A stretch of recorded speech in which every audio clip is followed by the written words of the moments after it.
हर्षिता जी, सबसे पहले तो हम आपका बहुत-बहुत स्वागत करते हैं अपने कार्यक्रम में। बहुत बहुत धन्यवाद सर। बहुत खुशी की बात है कि राज्य सेवा परीक्षा में आपने बाजी मार ली है और अपने सपने को साकार किया है। बहुत-बहुत बधाई हम आपको देना चाहते हैं। धन्यवाद सर, बहुत बहुत धन्यवाद। बताएं कि किन शब्दों में अपने उद्गार आप रखना चाहती हैं कि अपनी भावनाएं किस रूप में व्यक्त करना चाहती हैं इस खुशी को लेकर? सर, बहुत प्रसन्नता हुई जैसे ही रिजल्ट आया, बिल्कुल जिंदगी परिवर्तित हो गई। रिजल्ट आने के पहले मैं सिर्फ हर्षिता दवे थी और रिजल्ट आने के बाद मैं डेप्यूटी कलेक्टर हर्षिता दवे हो गई। तो सचमुच बहुत परिवर्तन आता है, बहुत प्रसन्नता होती है और जो परिश्रम होता है उसका फल हमें अचानक से मिलता है। 2 साल की मेरी मेहनत थी और उसका फल सकारात्मक रहा, इसकी मुझे बहुत प्रसन्नता है। बिल्कुल, हम भी प्रसन्न हैं ये जानकर कि आप डिप्टी कलेक्टर हर्षिता दवे कहलाएंगी। इस मेहनत के पीछे और इस सफलता के पीछे कितनी मेहनत छुपी हुई है, थोड़ा बयां करें हमारे श्रोताओं के लिए। जी सर, बिल्कुल। जो फल होता है उसके पीछे कई सारा परिश्रम होता है, कई सारे त्याग होते हैं। मेरे लिए खास तौर पर मैं कहना चाहूंगी कि मैंने सबसे बड़ा चैलेंज मेरे लिए यही था कि मैं बहुत सामाजिक थी बचपन से। तो समाज से दूर हटकर, मंच से दूर हटकर केवल एक टेबल के अंदर, एक बुक के अंदर अपने आप को समेट लेना बहुत मुश्किल था और वो मैंने किया भी। 2 साल तक मैं लगातार पढ़ाई करती रही और जो कमियां थी उसमें मैंने लगातार सुधार किया। यही मेरी स्ट्रैटेजी थी कि जो गलतियां मुझसे मेरे पहले अटेम्प्ट में हुई थी 2023 में, उसमें मैंने काम किया और 2024 का जो मेरा अटेम्प्ट था उसमें मुझे फाइनल सिलेक्शन मिला। मतलब ये आपका दूसरा प्रयास था जो आपको सफलता की ओर ले गया? जी सर, ये मेरा दूसरा प्रयास था। चलिए, वाकई ये बहुत ही बड़ी उपलब्धि है और आप निश्चित रूप से आप उस सेवा में आ गई हैं जब आप पूरे समाज के लिए, देश के लिए कुछ बेहतर करके दिखा सकती हैं और देश को, प्रदेश को उन्नति के पथ पर ले जा सकती हैं। बिल्कुल सर, बिल्कुल। मेरा लक्ष्य भी यही है कि डेप्यूटी कलेक्टर तो केवल एक सीढ़ी है समाज से जुड़ने की, समाज का विकास हो, यही मेरा लक्ष्य है। मैं जानना चाहता हूँ आपसे कि आपने इस सेवा में आने के पीछे और कौन-कौन सी सोच बनाई, किस तरह से आपने ये मानस बनाया, क्योंकि वो परीक्षा होती है जिसमें अथक परिश्रम की जरूरत होती है और इसमें कुछ किस्मत का भी साथ होता है, क्योंकि बहुत सारे लोग हमने ऐसे भी देखे हैं जो लगातार कई अटेम्प्ट के बाद भी आज सफल नहीं हो पाए हैं। कुछ बताएं अपनी रणनीति के बारे में। जी सर, मैं मानती हूँ कि परिश्रम सभी लोग करते हैं, लेकिन समय से पहले किसी को नहीं मिलता और इसके पीछे कारण यही है कि रणनीतिक भूल या कुछ कमियां कहीं ना कहीं रह जाती हैं। सही रणनीति बहुत जरूरी है। हम जब भी परीक्षा की तैयारी प्रारंभ करें तो एक सही स्ट्रैटेजी हो, सही दिशा हो पढ़ने की और किस दिशा में हमें पढ़ना है, किस तरह का कंटेंट हमें पढ़ना है, सोर्सेस का चयन सही हो और सही दिशा में हमारी पढ़ाई हो। इस पर डिपेंड करता है कि कितना समय ये यात्रा लेगी, क्योंकि जब हम इस परीक्षा की तैयारी प्रारंभ करते हैं तब हमें भी पता नहीं होता कि ये यात्रा हमें कहाँ लेकर जाएगी और कितना लंबा लेकर जाएगी। लेकिन ये मैं दावे के साथ कह सकती हूँ कि इस पूरी यात्रा के दौरान इस यात्रा ने मुझे एक बेहतर व्यक्तित्व बनाया। पद चाहे कुछ भी हो, लेकिन पीएससी की जर्नी आपको एक बेहतर इंसान बनाती है, एक बेहतर व्यक्तित्व बनाती है। जो लोग सिलेक्ट नहीं हो पाते उनके लिए भी मुझे लगता है कि पद मायने नहीं रखता, उनकी जो मेहनत है, जो लगन है, जो परिश्रम है, वो मायने रखता है और जो अथक प्रयास करेंगे निश्चित तौर पर कभी ना कभी उन्हें सफलता जरूर मिलेगी। और एक परीक्षा उनकी सफलता का मापदंड नहीं है, वो अपने जीवन में बहुत सफल होंगे, क्योंकि ये केवल एक परीक्षा है, आपका पूरा जीवन नहीं है, जीवन का एक भाग है। तो सही तरह से जीवन को जीना बहुत आवश्यक है, क्योंकि ईश्वर ने हमें किस नियोजन के साथ यहाँ पर भेजा है ये हम भी नहीं जानते। हर्षिता जी, बिल्कुल सही बात कही आपने कि थोड़ा सा धैर्य भी रखना होता है और मेहनत में हमें कुछ एक्स्ट्रा एफर्ट्स भी लगाना पड़ते हैं, तब जाकर हम इस तरह की प्रतियोगी परीक्षाओं को उत्तीर्ण कर पाते हैं। अब जैसा कि हम देख रहे हैं कि लगातार समय बदल रहा है और समय के साथ साथ अब प्रतियोगी परीक्षाओं के पैटर्न भी काफी बदलते जा रहे हैं, तो एमपीपीएससी में भी बहुत सारे बदलाव आए हैं। कुछ खास बदलाव का जिक्र करिए।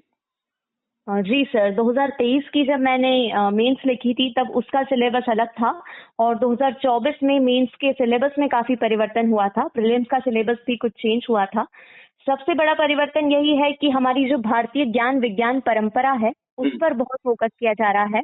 नई यूनिट जोड़ी गई है जिसमें आयुर्वेद, आयुष पद्धति और इस तरह की होम्योपैथी चिकित्सा पद्धति पर जोर दिया जा रहा है। भारतीय जो हमारे गणितज्ञ रहे हैं, जो हमारे खगोल शास्त्री रहे हैं, चाहे आर्यभट्ट हो, ब्राह्मीर हो, उनके योगदान पर मुख्यतः ध्यान दिया जा रहा है। साथ ही अब पीएससी ऐसी नहीं है जैसे आप रट कर पास कर लें। अब कॉन्सेप्चुअल क्लियर हो, आपके कॉन्सेप्ट्स क्लियर हो और कॉन्सेप्चुअल ज्ञान होना बहुत जरूरी है। केवल रट कर किसी परीक्षा को पास नहीं किया जा सकता। अवधारणाओं का ज्ञान और गहरी समझ सिलेबस की बहुत जरूरी है। तो ये मुझे लगता है कि कुछ अप्रोच चेंज हुआ है। साथ ही करंट अफेयर्स पर बहुत ज्यादा ध्यान दिया जा रहा है। प्रीलिम्स के पिछले कुछ पैटर्न को देखें तो इकोनॉमिक सर्वे से बहुत सारे क्वेश्चंस बनते हैं प्रीलिम्स में। तो करंट अफेयर्स, नई योजनाएं और इकोनॉमिक सर्वे पर मुख्यतः ध्यान देने की जरूरत है। बिल्कुल सही है। आपने बताया कि लगातार कुछ ना कुछ परिवर्तन होते जा रहे हैं और उसके अनुरूप ढालना हर प्रतियोगी को बहुत जरूरी होता है। मैं जानना चाहता हूं आपसे कि अब जब आप इस सेवा में आ गई हैं तो ये कोई एक नौकरी नहीं है जो कि 10 से 5 बजे तक का समय होता है। अब आप 24 घंटे के एक सेवक के रूप में सामने आ जाते हैं। तो कौन कौन से क्षेत्र आपने ऐसे सोच के रखे हैं जहां पर आपको लगता है कि मैं इस क्षेत्र में कुछ बेहतर कर सकती हूँ और प्रदेश के लिए, जो मध्य प्रदेश के लिए कुछ बेहतर अपॉर्चुनिटीज भी ला सकती हूँ?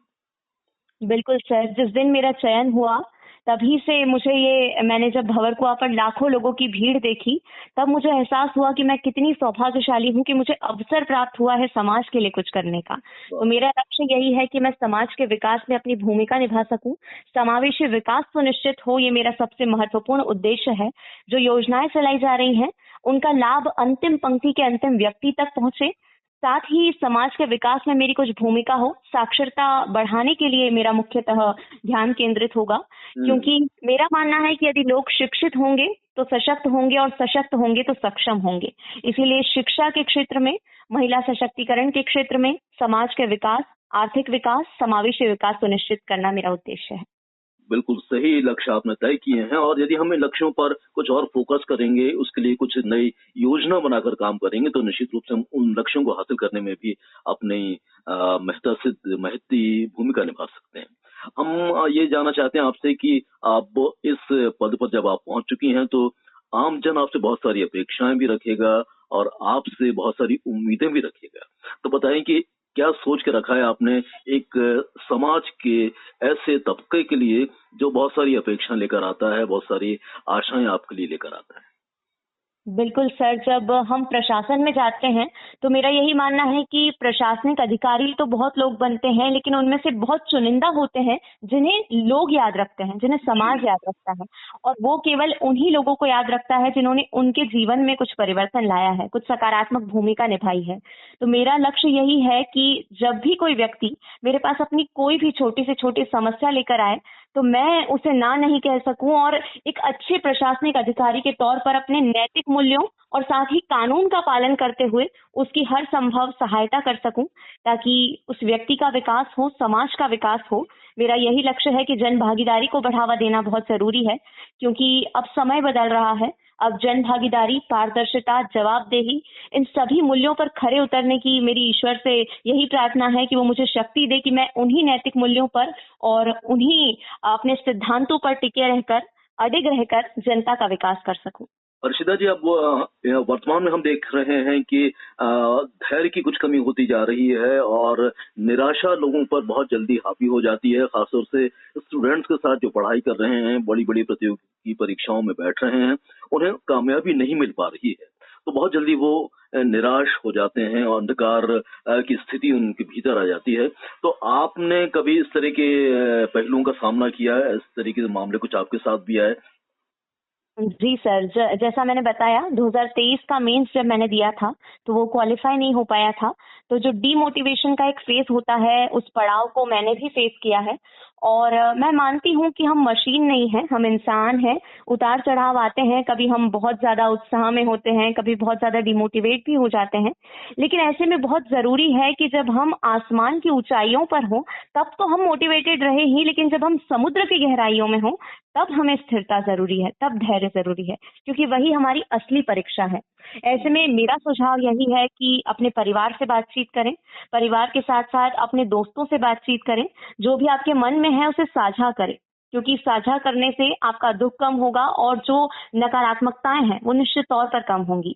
आधुनिक दौर में हमारे पास कई सारे ऐसे साधन उपलब्ध हैं जिनका हम उपयोग कर सकते हैं। जैसे मैं यही सजेस्ट करूंगी कि जब मुझे डिमोटिवेशन होता था तो मैं स्वामी प्रेमानंद के प्रवचन सुनती थी। उसे सुनकर लगता था कि जीवन बहुत खूबसूरत है और केवल एक प्रतियोगी परीक्षा हमारा उद्देश्य नहीं है।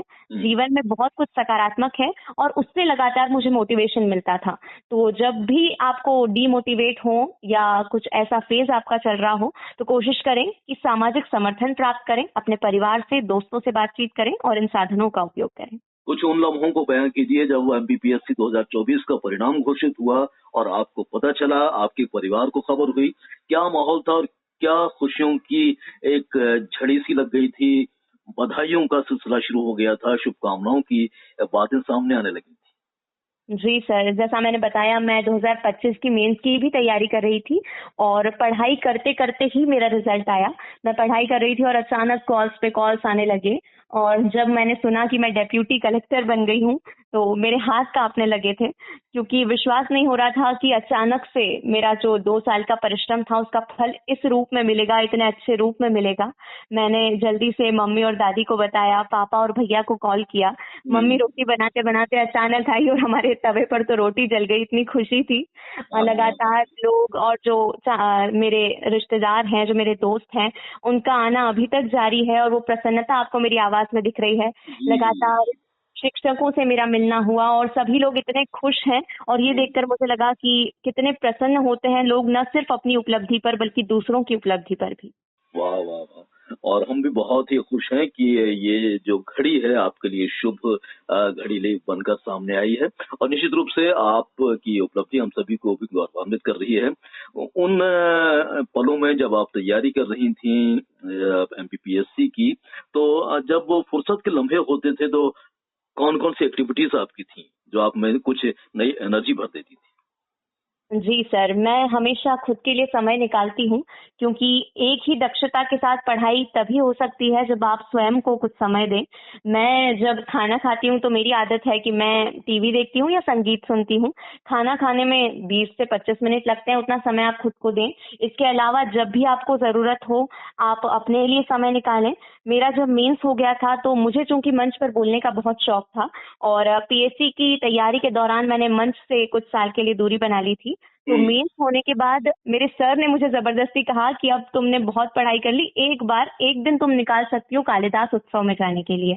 वाद विवाद प्रतियोगिता वहां पर होती है, बहुत ही ऐतिहासिक और समृद्ध परंपरा है कालिदास उत्सव की। तो वहां पर मैं गई और मुझे वहां पर 4 पुरस्कार प्राप्त हुए। प्रथम पुरस्कार सर्वश्रेष्ठ छात्रा का पुरस्कार, सर्वश्रेष्ठ विश्वविद्यालय का और सर्वश्रेष्ठ छात्रा दल का।